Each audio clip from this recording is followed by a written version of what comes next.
नमस्कार दोस्तों। तो देखिए, एक दिन की बात है, सूरत के अंदर एक करोड़पति व्यक्ति रहा करता था जिसका नाम राजेश है। और राजेश जो कि कई कंपनियों का मालिक है और उन्होंने अपनी सारी कंपनियों पर मैनेजर कर रखे हैं। जो मैनेजर पूरा लेखा जोखा उसे घर पर ही दिखा दिया करते हैं, यानी कि रुपए पैसों को उसके पास कोई भी दिक्कत नहीं है। अच्छी तरह से उसका समय व्यतीत हो रहा है। वह घर पर अपने परिवार के साथ रहा करता है। उसका एक लड़का है जिसकी उम्र 16 साल है। एक दिन सुबह सुबह वह अपने घर के गार्डन में बैठकर बार पढ़ रहा था और साथ में चाय की चुस्कियां ले रहा था। तभी अचानक से उसके बेटे का एक दोस्त उससे मिलने के लिए आता है। राजेश बैठा बैठा अपने बेटे और उसके दोस्त को देख रहा था और देखने के बाद उसे अपने एक दोस्त की याद आ जाती है। इसके बाद जो राजेश होता है वह अपने दोस्त से मिलने का फैसला करता है और घर के अंदर जाकर अपनी पत्नी से सामान पैक करने के लिए कहने लगता है और कहता है कि हमें अपने दोस्त से मिलने के लिए कहना है। तो उसकी पत्नी उससे पूछने लगती है कि कौन सा दोस्त और किससे तुम मिलने जा रहे हो। तो वह कह देता है कि मैं अपने दोस्त मोहनलाल से मिलने के लिए जा रहा हूं। इस नाम को सुनते ही उसकी पत्नी एकदम से इस बात के लिए तैयार हो जाती है और कहने लगती है कि ठीक है, मैं सामान पैक कर लेती हूं और हम दोनों चलेंगे उनसे मिलने के लिए। पत्नी सामान पैक करने लगती है, लेकिन तभी जो राजेश होता है वह बाहर आता है और बाहर आकर अपने बेटे से भी तैयार होने के लिए कहने लगता है। अब बेटा पूछता है कि पिताजी हम कहां जा रहे हैं। तो वह कहता है कि एक खास आदमी है और उससे तुम्हें मिलना है। इस बात को सुनकर बेटा कहने लगता है कि पिताजी आप चले जाओ, लेकिन पिता कहता है कि नहीं बेटा, तुम्हारा उससे मिलना जरूरी है। इसके बाद बेटा भी अपने पिता के साथ जाने के लिए तैयार हो जाता है और सभी लोग तैयार होकर वहां से निकलने लगते हैं। धीरे धीरे सफर तय होता है और सफर तय करने के बाद वह लोग सीधा बिहार पहुंच जाते हैं। अब बिहार आने के बाद जो राजेश नाम का व्यक्ति होता है वह वहीं के एक नजदीकी बैंक में जाता है और बैंक से लगभग 10 से 12 लाख रुपए निकाल लेता है। मैं बैठने के बाद इस सफर को दोबारा से तय करने लगता है। अब जैसे ही बेटा देखता है कि पिता ने ढेर सारे पैसे निकाले हैं तो वह उससे पूछने लगता है कि पिताजी आपने इतने सारे पैसे क्यों निकाले हैं। इस बात को सुनकर पिता मुस्कुराने लगता है और कहने लगता है कि बेटा इन पैसों की जरूरत है, किसी का मुंह पर कर्ज है और उस कर्ज को मुझे चुकाना है। अब यह बात बेटे को बिल्कुल भी हजम नहीं होती है, क्योंकि उसके पिता काफी पैसे वाले थे तो उनके ऊपर किसी का कर्ज होना बिल्कुल भी पॉसिबल नहीं था। तो वह कहने लगता है कि पिताजी आप क्यों मेरी टांग खिंचाई कर रहे हो, आपके ऊपर भला किसका कर्ज है। तो वह कहने लगता है कि ठीक है बेटा, अगर ऐसी बात है तो मैं तुम्हें एक छोटी सी कहानी सुनाता हूं। उस कहानी को सुनने के बाद बताना कि मुझ में पर कर्ज है या नहीं है। तो बेटा भी इस कहानी को सुनने के लिए उत्सुक हो जाता है और मां इस बात को देखकर समझ गई थी कि अब उसका पति अपने बेटे को कौन सी कहानी सुनाना चाहता है। तो इसी वजह से गाड़ी में बैठी बैठी वह मुस्कुराती रहती है और पिता अपने बेटे को कहानी सुनाने लगता है। वह कहता है कि बेटा 1890 का समय था। 1890 के दशक में हम लोग बिहार के अंदर रहा करते थे और मेरी शादी होने वाली थी, लेकिन मेरा एक दोस्त था जिसका नाम था मोहनलाल। मोहनलाल की पहली शादी हो चुकी थी और उसको 2 बच्चे भी थे, एक लड़का और एक लड़की। बड़ा लड़का था और छोटी लड़की थी। वैसे तो मेरा नाम राजेश है, लेकिन मेरे दोस्त मोहनलाल और उसकी पत्नी मुझे प्यार से नन्हे नन्हे कहा करते थे और मुझे छोटे भाई की तरह प्यार दिया करते थे। सब कुछ अच्छी तरह से चल रहा था। मैंने पढ़ाई लिखाई कर ली थी और मैं किसी रोजगार को ढूंढ रहा था कि मुझे कोई अच्छा सा रोजगार मिल जाए जिससे मैं अपनी जिंदगी को अच्छी तरह से व्यतीत कर सकूं। उसी दौरान हमारे अड़ोस पड़ोस वाले मेरी शादी की चिंता करने लगते हैं, क्योंकि मेरे माता पिता तो मुझे बचपन में ही छोड़कर चले गए थे और उसके बाद से मैं इधर उधर अड़ोस पड़ोसियों के यहीं पर टाइम बिताया करता था। लेकिन सबसे ज्यादा मैं मोहनलाल के यहां पर टाइम बिताया करता था। वह मेरा अच्छे से ख्याल रखा करता और बड़े भाई की तरह मुझे हर बात को समझाया करता। अब जब अड़ोस पड़ोस वाले शादी के लिए कहते हैं तो मैं भी अपनी शादी कर लेता हूं, लेकिन शादी के बाद मुसीबतें आनी स्टार्ट हो जाती हैं, क्योंकि शादी के बाद अब मैं अकेला तो रह नहीं गया था, मुझे घर बसाना था और घर के अंदर घर को चलाने के लिए पैसे चाहिए और मेरे पास बिल्कुल भी पैसे नहीं थे। मैं इन्हीं सब बातों से बहुत ज्यादा परेशान रहा करता और जब भी मैं मोहनलाल से इन बातों को किया करता तो वह कुछ ना कुछ सहारा मुझे दे दिया करता और कहा करता कि तू चिंता मत कर, मैं हूं, तेरे साथ इन सभी बातों से मैं काफी ज्यादा परेशान हो गया था और अब मुझे कुछ बड़ा करना था। इसीलिए मैं सोचता हूं कि मैं कहीं बाहर चला जाऊं और वहां पर रहकर मेहनत मजदूरी करके अपना भरण पोषण करूं। मैं बाहर जाना चाहता था, लेकिन बाहर जाने के लिए भी पैसे लगते हैं और मेरे पास बिल्कुल भी पैसे नहीं थे। इसके बाद लगभग 1907 में मैं अपने दोस्त मोहनलाल के पास जाता हूं। वहां पर उनकी पत्नी शारदा भी बैठी हुई थी और हम दोनों पति पत्नी उनसे बातें करने लगते हैं। बातों ही बातों में मैं उसे बता देता हूं कि मुझे बाहर जाना है और बाहर जाने के लिए मुझे कुछ पैसों का इंतजाम करना है। मैं उनसे कहता हूं कि यार ऐसा कर, मेरी जमीन को बेच दे और उससे मुझे जो भी पैसे मिलेंगे उन पैसों से मैं अपना रोजगार चला लूंगा। लेकिन तभी मोहनलाल और उसकी पत्नी कहने लगते हैं कि अरे ऐसी कौन सी बात हो गई जो तू जमीन को बेचने की बात कर रहा है, और वैसे भी उस टाइम पर जमीनों का इतना भाव नहीं था, जमीनों को लेकर भी राजी नहीं था। तो इसी वजह से वह लोग कहने लगते हैं कि तुम चिंता मत करो, तुम्हें कितने पैसे चाहिए। तो मैं उनको बताता हूं लगभग 10,000 रुपए का इंतजाम हो जाए तो बहुत ही अच्छी बात है, उन पैसों से मैं अपना रोजगार चला सकता हूं।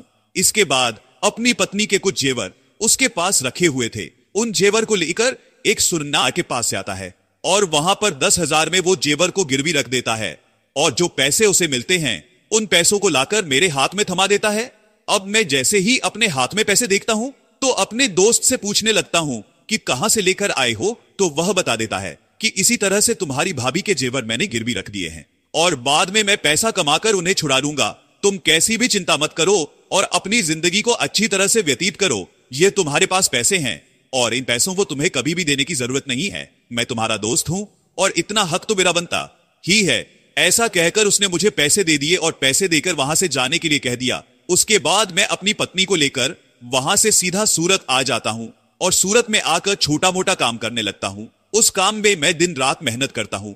मेहनत करने के बाद मेरा जो काम है वह अच्छी तरह से चलने लगता है। धीरे धीरे समय बीतता है और के साथ साथ मेरी बहुत बड़ी बड़ी कंपनी बन जाती है, जिन कंपनियों को आजकल तुम देखा करते हो, और मैं ढेर सारी तरक्की करने लगता हूं। लेकिन इन तरक्की के दौरान मैं अपने दोस्त को बिल्कुल ही भूल गया कि इस काम को चालू करने के लिए उसने मुझे पैसे दिए थे। अब जैसे ही उस दिन मैं बाहर बैठकर चाय पी रहा था और मेरा दोस्त उससे मिलने के लिए आया था, तो एकदम से मेरे दोस्त को देखकर मुझे अपने दोस्त की याद आ गई और उसके बाद मैंने फैसला किया उससे मिलने का। तो यह जो पैसे मैंने निकाले हैं, यह पैसे उसी के बदले निकले हैं। इन पैसों को उन्हें दूंगा और कहूंगा कि यह तेरे ही पैसे हैं जो तूने मुझे दिए थे। इस बात को सुनकर बेटा एकदम से एक्साइटेड हो जाता है और कहने लगता है कि पिताजी आपने इस बात के बारे में मुझे पहले क्यों नहीं बताया। तो पिता कहने लगता है कि बेटा तुम्हें कैसे बताते, हम इन बातों को पूरी तरह से भूल चुके थे, क्योंकि फिलहाल अब तक इन बातों को 20 साल हो चुके थे। 1810 में राजेश बिहार को छोड़कर सूरत गया था, लेकिन फिलहाल समय था 2012 का और पिता कहता है कि ना ही कोई हमारा संबंधी इस गांव के अंदर रहा करता है, जिसकी वजह से हमें उस गांव की याद आती रहती। तो इस बात को सुनकर जो बेटा होता है वह भी उस मोहनलाल जी से मिलने के लिए एक्साइटेड हो जाता है और वह देखना चाहता है अपने पिता के उस दोस्त को, जिस दोस्त की वजह से आज वह लोग इतनी अच्छी जिंदगी जी रहे हैं। धीरे धीरे सफर तय होता और सफर तय करने के बाद लगभग शाम के समय वह लोग उस घर के पास पहुंच गए थे।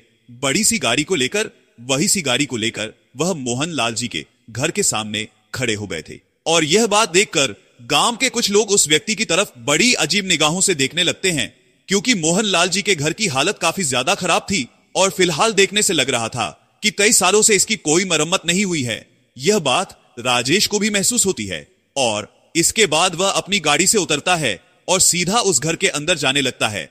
गांव का माहौल था तो घर का दरवाजा खुला हुआ था, तो राजेश अपने परिवार को लेकर सीधा उस घर के अंदर चला जाता है। घर के अंदर मोहनलाल और उसकी पत्नी बैठकर आपस में बातें कर रहे थे, लेकिन अचानक से जैसे सूट बूट वाले व्यक्ति उनके घर में घुसते हैं तो एकदम से वह हैरान से हो जाते हैं।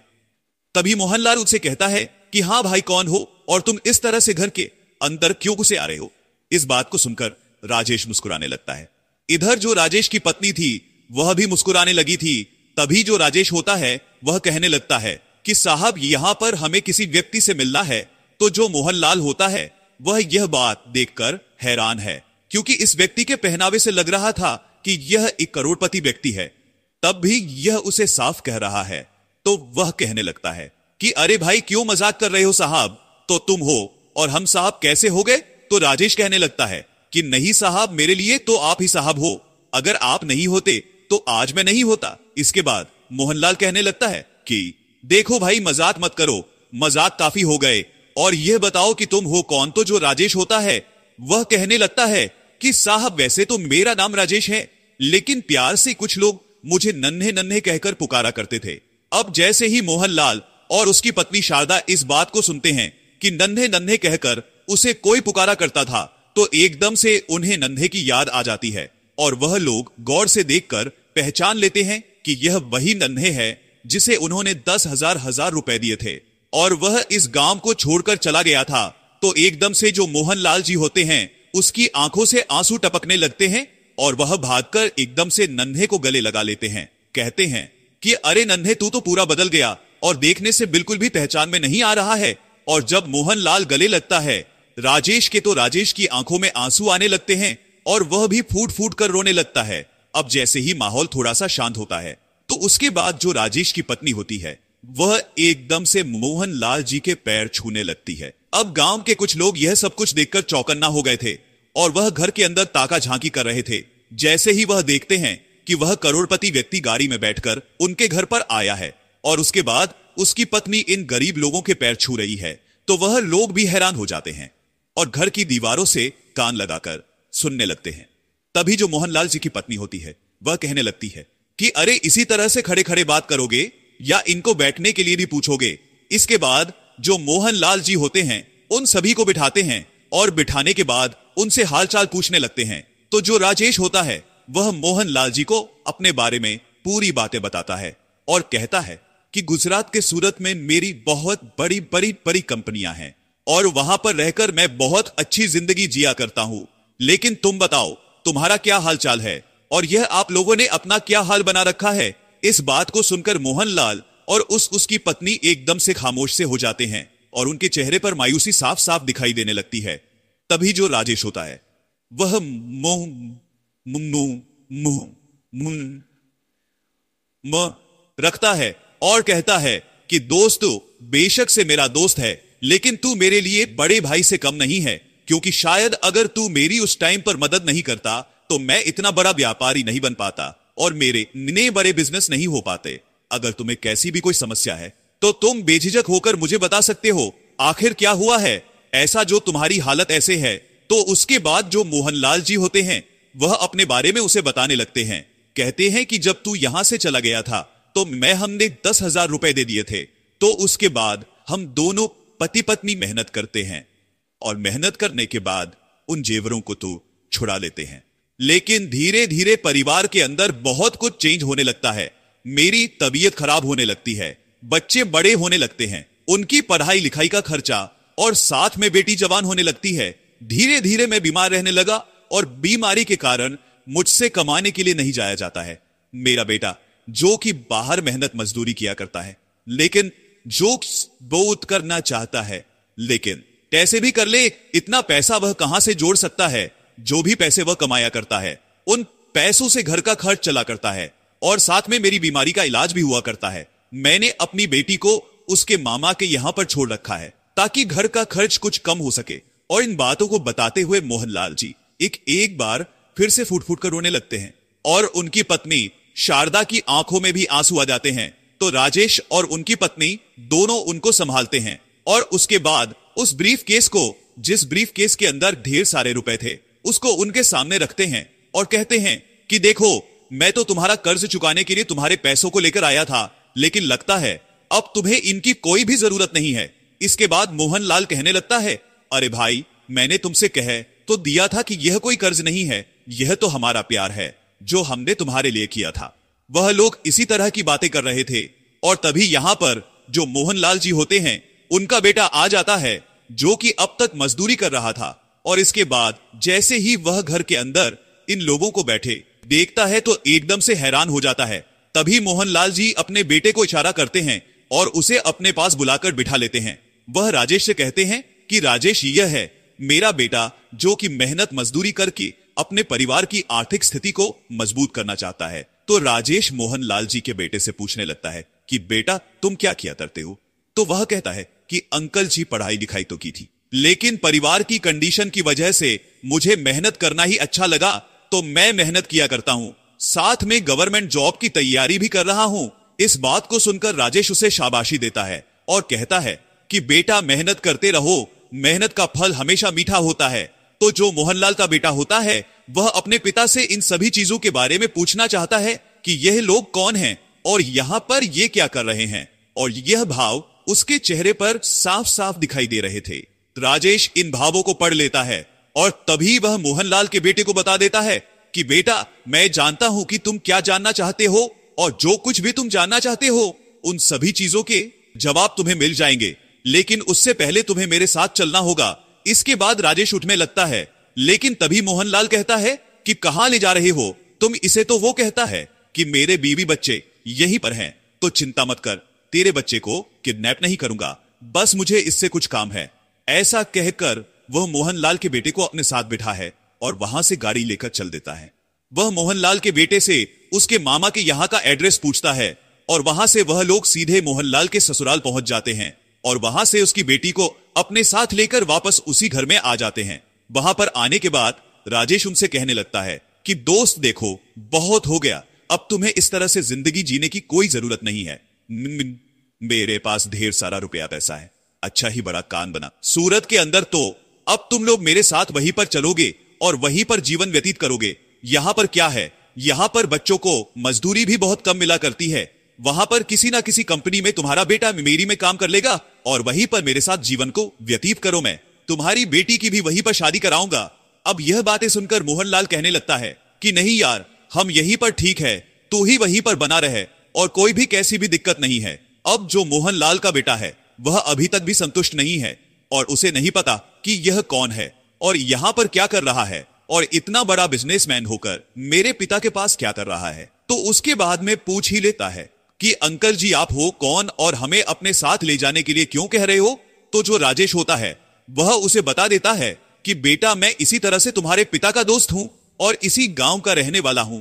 अब गांव वाले जो बाहर से इस बात पर निगाह आए हुए थे उन लोगों को भी पता चल जाता है कि यह कौन है और यहां पर क्या कर रहा है। तो गांव के कुछ गंवार लोग वहां पर आते हैं और आने के बाद उससे अपनी जान पहचान बढ़ाने लगते हैं। राजेश इन सभी बातों को समझ गया था और वह कहने लगता है कि ठीक है, आप जो भी कह रहे हो वह सभी बातें ठीक हैं, लेकिन फिलहाल मुझे अपने दोस्त को अपने साथ ले जाना है।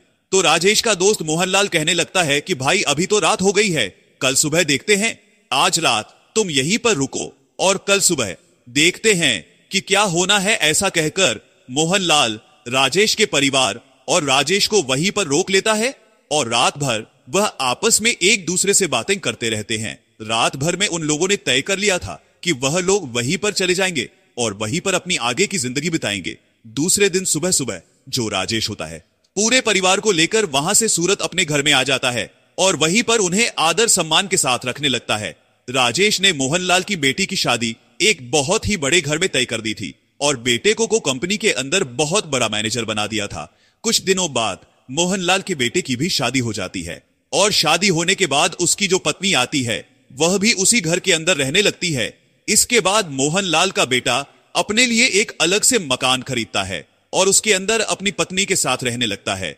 मोहनलाल और उसकी पत्नी शारदा कभी अपने दोस्त के यहां पर रहा करते तो कभी अपने बेटे की यहां पर रहा करते हैं और अच्छी तरह से अपने समय को व्यतीत करते हैं। अब गांव वाले भी जान चुके थे कि हमारे यहां का एक व्यक्ति वहां पर बहुत बड़ा व्यक्ति बन गया है, तो गांव से भी कुछ लोग उसके पास आने लगते हैं अपने अपने बच्चों की सिफारिश लेकर और कहते हैं कि हमारे बच्चों को भी कंपनी में काम दे दो ताकि वह भी अपने भविष्य को बेहतर कर सके। तो वह गांव के कुछ व्यक्तियों को वहां पर लगा लेता है और हंसी खुशी अपना जीवन व्यतीत करता है। और फिलहाल 2014 में मोहनलाल जी की मौत हो चुकी है। उसका बेटा सूरत के अंदर वहीं पर रहा करता है और उसके 3 बच्चे हैं। राजेश के बेटे की भी शादी हो गई है और शादी होने के बाद उसके 2 बच्चे उसके साथ रहा करते हैं। राजेश का बेटा और मोहनलाल का बेटा भी इसी तरह से एक दूसरे के अच्छे मित्र हैं और मोहनलाल का बेटा राजेश के बेटे को छोटा भाई समझा करता है। तो दोस्तों यह थी आज की कहानी। आप लोगों को कहानी कैसी लगी कमेंट बॉक्स में बता देना। वीडियो अगर अच्छी लगी तो वीडियो को लाइक और चैनल को सब्सक्राइब जरूर करें। जय हिंद, जय भारत, धन्यवाद।